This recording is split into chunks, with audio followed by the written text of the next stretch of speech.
Hello YouTube, how goes it? A couple of announcements I want to make before I get started. First of all, some of you who saw my video last week remember that I mentioned having a job interview, and guess what? I got the job. Woo! Go me! Secondly, as I mentioned on my channel, I was not able to upload a video last Friday. I apologize. I was having some technical difficulties and whatnot. And lastly, and this is going to lead into my topic for today, I am currently single as of last night. 2 nights ago, I'm sorry. Which brings me to what I'm going to talk to you guys about today. Relationships. You know, I'm looking around YouTube and I see a lot of these YouTube stars posting videos about relationship experiences and just advice that they can give to their viewers. And you know, that's cool. I'm totally good with that. And I've noticed in the demographics that mostly people who watch this are teens and young adults. Now, judging from that, it's that a lot of people in that age group are the ones who have the most trouble with relationships. And there is, in fact, a reason for that. You know, I know there are a lot of you who are probably in a relationship and you think it's all like flowers and candy and, oh, I'm so happy with this person. But there's a cold hard truth when it comes to young people in relationships. And I am damn sure a lot of you aren't going to want to hear this, but here it is. Most, and I don't want to say all because there are exceptions, but a vast majority of relationships involving young people are doomed to failure. I hate to put it in those terms, but that's just the way it is. There are very few incidences. Me personally, I know of 2.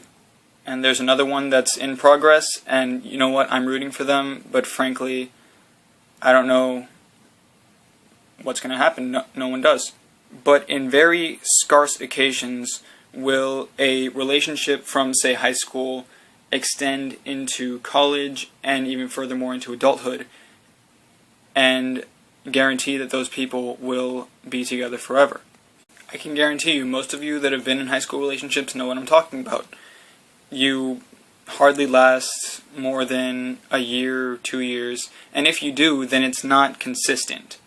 It's not, you know, you date for that year or 2 years straight. You're on and off and on and off until you decide, you know, maybe this will finally work. But the question I have for you is, if it didn't work the first time, what makes you think it's going to work all those other times? Now, frankly, I'm in no place to talk. I made that mistake myself. But it's really just something that you have to stop and think about.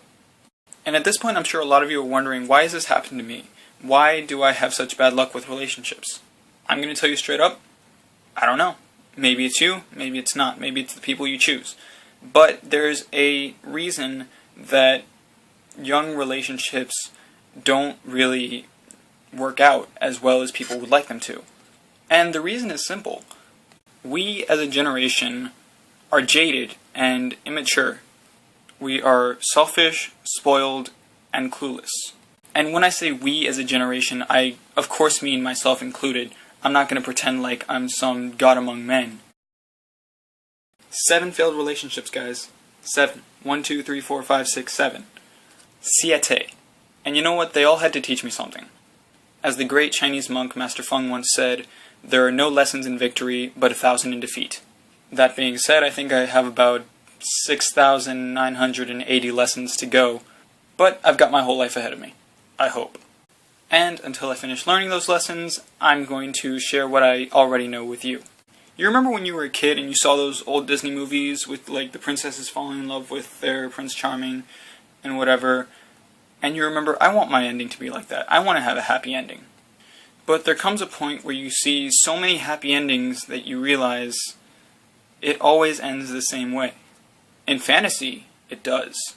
And that sort of clicks in your mind. You learn that, why does this always end so well for everybody?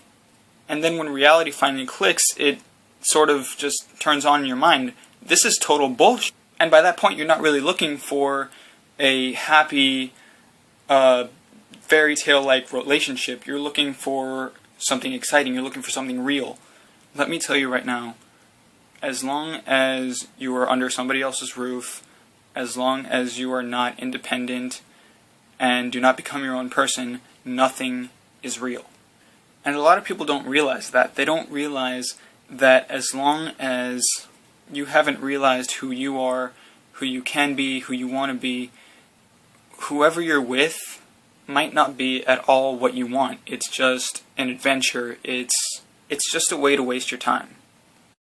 And very oftentimes, when a young person goes into a relationship, one of the first things they ask is, not exactly in these words, but what's in it for me? What am I going to get out of this relationship? And that's where a lot of people go wrong. Like, right from the start, just thinking that is where a lot of relationships start to go wrong. Relationships are basically friendships on steroids. It's friendships with a lot more romance. And the way I've always seen it is that the measure of friendship shouldn't be how much you get out of it, but how much you're willing to sacrifice for it.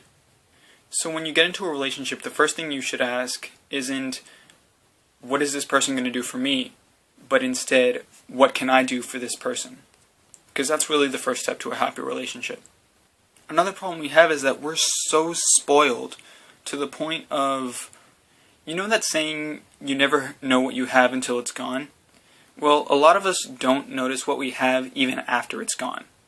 It's always about what we want.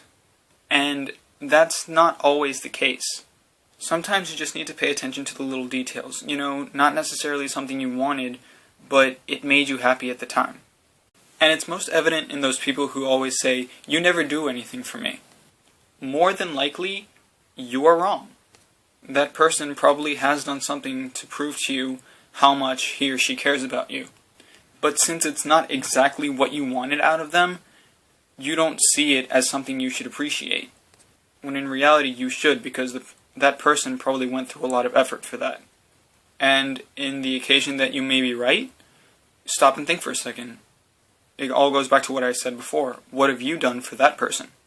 And one of the biggest problems we have is that we don't pay attention to our significant other. And when I say pay attention, I don't mean like, talk to them or, spend time with them or anything like that. That's a given. You should be doing that anyway. But another thing you should be doing is paying attention to them when they're not there. And what I mean by that, if you're going to make a decision and it may or may not involve your significant other, try to keep their opinions in your mind. And I don't mean what you want their opinion to be. I mean, if you know this person as well as you think you do, what do you think this person would say? And I'll say it again, it's the little things, guys. Trust me, if you always keep their feelings in thought when doing something or making a decision, trust me, they're going to notice that and they're going to appreciate that. And that's about all I have as far as tidbits to keeping a relationship alive for as long as you can. I can't guarantee you these little tidbits of advice are going to make the relationship last forever, but it should make it a little easier on you. As always, guys, like the video, subscribe if you're new. If you have any thoughts, please feel free to leave them in the comments below. I accept them with an open heart. New videos every Tuesday and Friday. I will see you guys later this week.